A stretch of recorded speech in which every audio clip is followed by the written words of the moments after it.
Are you vaccinated, if I Yes. may ask?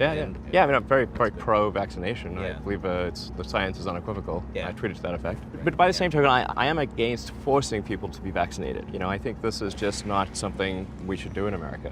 I think we should encourage people to be vaccinated, strongly try to convince them to be vaccinated, but not force them to be vaccinated, or for example, force them to get vaccinated or get fired.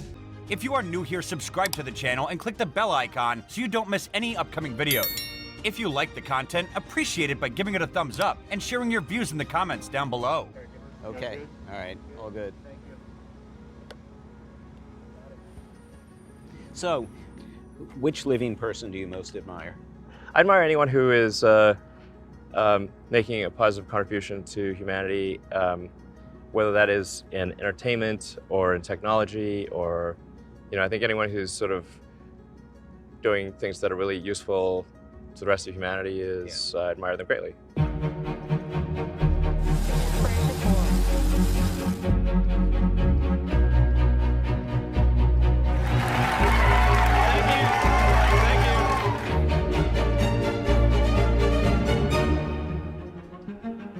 It's really hard to escape Elon Musk's dominance over so many things in American life right now. He's got this rocket company that is completely dominating the space launch business. He's got a car company that is completely dominating the electric vehicle market.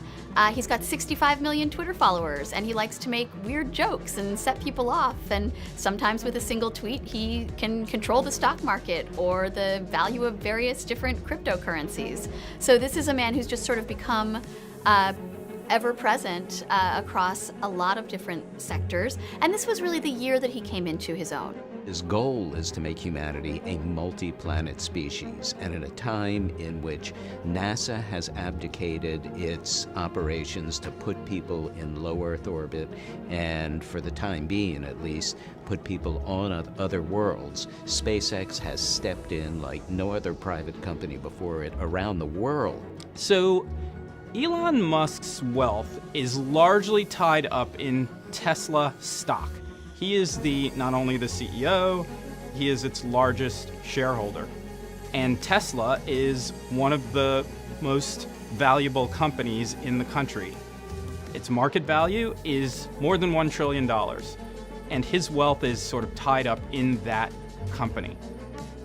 Tesla has dragged the legacy automators into the electric vehicle market. Yeah. Do companies like Ford, GM, Rivian, Lucid pose a threat to Tesla's dominance, or do you think you guys have so grasped the market at this point that you are going to own it?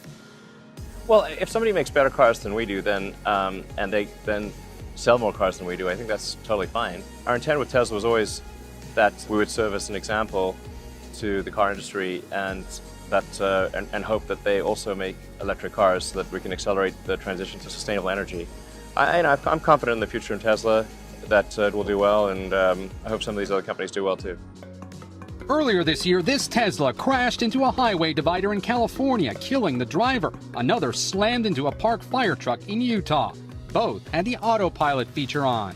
There is a federal investigation underway into the autopilot software that Tesla has, which, despite the name, is not autopilot software. It does not drive the car for you.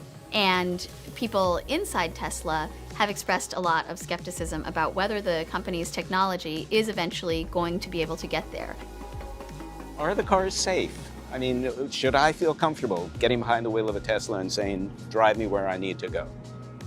Well, the statistics that I think are at this point unequivocal, that far more accidents off autopilot than on autopilot. So this is not to say that autopilot is perfect. Now, to get to full self-driving, where you don't need to pay attention, we still obviously have a lot of work to do. So as we get to the point where interventions are extremely rare, even in complex traffic situations, and get to the point where the probability of injury with full self-driving is much lower than with a human driving, then obviously at that point it would make sense to allow the car to drive itself and not have to pay attention. So this year, Elon Musk became the world's richest man ever. So we asked him about another pressing global problem, and that is income and wealth inequality. When it's time to pay taxes, new reporting from ProPublica says the nation's top 25 richest people pay little to nothing at all, including Warren Buffett, Jeff Bezos, and Elon Musk. One of the main criticisms of him is just that he's so rich. Should any human being be worth $300 billion? You know, a lot of the push for higher government involvement and expropriation of assets by the government is really pushed by a bunch of politicians who are actually saying that resources shouldn't be in control of people, of private individuals. They should be in control of the government. They're basically saying they want control of the assets. I mean, I think in terms of things that people should perhaps get upset about is, like, I think getting upset about excess consumption is a thing to get upset about. But you know, if somebody's just wasting money on personal luxuries in a crazy way. You know, I'm not Warren Buffett's biggest fan, frankly, but you know, he sits there and he reads all these annual reports, which are super boring. Does anybody want that job? I think most people do not. I don't want that job. But like, he's not like engaged in like insane conspicuous consumption. So you have to say, like, okay, sure, he's got a high net worth, but he's doing a useful job for the economy, you know, and he's very skilled at it and should probably keep doing it. Elon Musk definitely uses Twitter in a way that no other business leader does.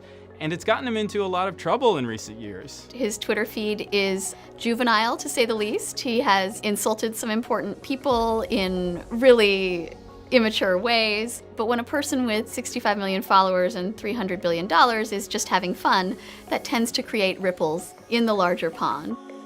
You are, not to put too fine a point on it, the richest man in the history of the world and arguably the most influential. And yet you tweet freely and playfully and somewhat mischievously. Yes, that's accurate. So our feuds with policymakers are poking Jeff Bezos. Is that good for the overall brand? Yeah, I don't really think about brand optimization, to be frank, as is obvious from my tweets, which are often self-inflicted wounds. Or humor that I find funny, but not necessarily that many other people find funny. Right. You know, when you say take the red pill, do you worry about sending none too bad? I said take both pills. Take both. Well, that's okay. All right. Well, yeah. But do you worry at all about activating, motivating the, you know, political fringe? Yeah, actually, when I said take the red pill, I didn't realize that was some like politically charged phrase. Right. I was referring to the Matrix. Yeah. You know, okay. Yeah. You know, make sure you accept reality for what it is. Right. But then it turns out it's like also like some like accept right-wing dogma thing or something. I didn't realize that at the time. You do have the ability to move markets with a tweet. Should any one man have that power? Well, you know, the markets move themselves all the time, and so, you know, especially Tesla stock has seen some very big changes in value from one day to the next based on nothing, as far as I can tell. So do statements that I make, are they materially different from random movements of the stock that might happen anyway? I don't think so. It's not like, you know, stock drops in half or something like that. Right. You know. Elon Musk is someone who pursues his goals relentlessly.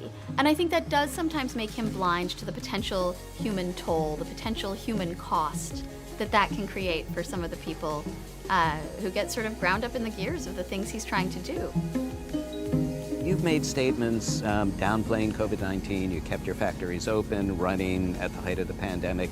And well, actually, technically, I think there's a misunderstanding there on the factories front. Tell me about it. So other car factories in the United States had restarted. Right. And we were blocked only because our car factories in the Bay Area and California. So California had actually said manufacturing can restart. Right. And then Alameda County decided of their own accord that Tesla could not restart. Reopening the factory in Alameda was arguably a poor management choice. I think he was aware of the risks that his employees were taking. I don't think it was necessarily a fair choice to pressure or invite or ask or instruct employees to come back to work. Are you vaccinated, if I may ask? Yeah, I mean, I'm very pro-vaccination. Yeah. I believe the science is unequivocal. Yeah. I tweeted to that effect. But by the same token, I am against forcing people to be vaccinated. You know, I think this is just not something we should do in America. I think we should encourage people to be vaccinated, strongly try to convince them to be vaccinated, but not force them to be vaccinated, or for example, force them to get vaccinated or get fired. Elon Musk is incredibly influential in the cryptocurrency world. He's constantly tweeting about his opinions about certain cryptocurrencies versus others. He is known as a big proponent of Dogecoin, and someone who has in the past taken Tesla's assets and invested those into Bitcoin, and then sold that Bitcoin at a profit. Well, I mean, I could really sort of wax on about the nature of money for hours, because I played a significant role in creating PayPal. Right. And so my understanding of the money system at a fundamental level of how it actually works, the detailed mechanics of it, is, I think, there are very few people that understand it better than me. Bitcoin is an interesting example, obviously the prime mover on this, but the transaction volume of Bitcoin is low, and the cost per transaction is high. It is, at least at its base level, suitable for maybe an exchange, a store of value. But fundamentally, Bitcoin is not a good substitute for transactional currency. Right. Even though it was created as a silly joke, Dogecoin is better suited for transactions. Why is that? The total transaction flow that you can do with Dogecoin is substantially more than, like, transactions per day is much higher than, has much higher potential than Bitcoin.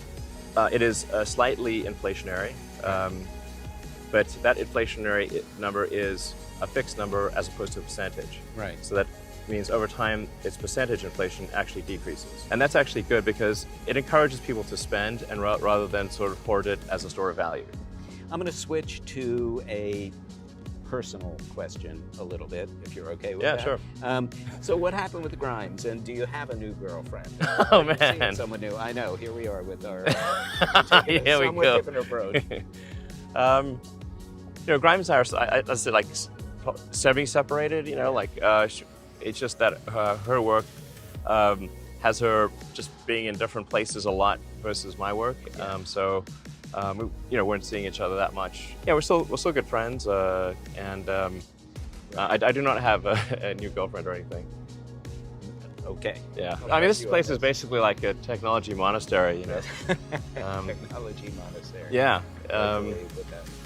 There's hardly any. I mean, there's some in here, but not many. Yes. And it's remote. Yeah. And we do technology. Yes. So this is the techno monastery.